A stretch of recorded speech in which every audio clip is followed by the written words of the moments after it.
Halo guys, jumpa lagi di channel YouTube Fokus Android.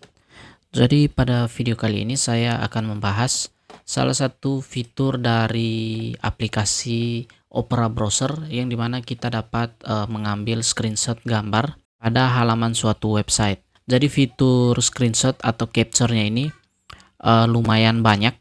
Artinya bukan hanya sekedar kita mengambil screenshot gambar seperti pada Windows secara umum. Di sini ada beberapa fitur yang akan sangat berguna yang dapat kalian pakai. Nah, jadi di sini saya sudah buka aplikasi Opera Browser. Kemudian kalian bisa lihat di menu di barisan bagian pojok kanan atas ini terdapat simbol kamera atau fiturnya di sini disebut snapshot. Kita bisa tekan. Oke, jadi di sini secara simpelnya apabila kalian ingin mengambil screenshot gambar halaman suatu website, kalian bisa memblok bagian-bagian tertentu saja yang ingin kalian ambil. Misalnya saya blok yang ini. Kemudian di sini saya bisa langsung tekan capture. Dan ini secara simpelnya seperti itu. Dan kemudian di sini kalian juga dapat mengambil beberapa pilihan. Di sini capture visible page, maksudnya visible itu yang kelihatan. Jadi di dalam frame ini ya.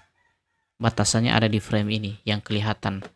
Atau kalian dapat memilih capture full page, artinya ini saya kembali dulu. Kalian dapat mengambil keseluruhan dari atas sampai bawah. Jadi ketika kalian masuk suatu website, kalian dapat mengambil screenshotnya keseluruhannya dari atas sampai bawah apabila halaman website itu lumayan panjang ke bagian bawah.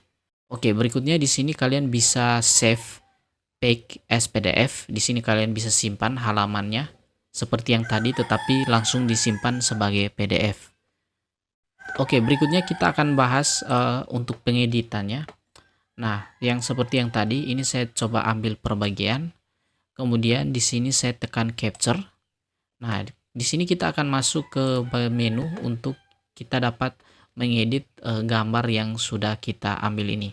Jadi ini bukan hanya fitur screenshot, tetapi juga sekaligus di sini kita dapat mengedit gambar yang kita screenshot tersebut. Nah, ini ada beberapa fungsi seperti kita dapat menambahkan anak panah.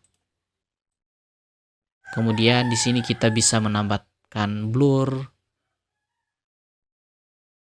Di sini juga kalian dapat menambahkan goresan menggunakan spidol atau tulisan, atau di sini kalian dapat membuka kamera juga, menambahkan stiker, tulisan, dan di sini kalian dapat crop. Nah, jadi fitur ini begitu bagus bagi kalian yang ingin mengambil gambar dari suatu website dan kalian tidak perlu lagi mengeditnya. Kalian memindahkan lagi ke aplikasi lain untuk mengedit. Di sini kalian bisa langsung dapat mengedit. Nah, apabila kalian ingin save gambarnya, kalian hanya perlu tekan save image di bagian sini. Kita tekan, kemudian kita tinggal pilih di folder mana kita akan save. Mengganti namanya juga bisa. Kita tekan save. Dan ini merupakan hasil screenshot yang tadi. Nah, jadi kira-kira seperti itu teman-teman. Semoga video ini bermanfaat dan kita jumpa lagi di video saya yang berikutnya.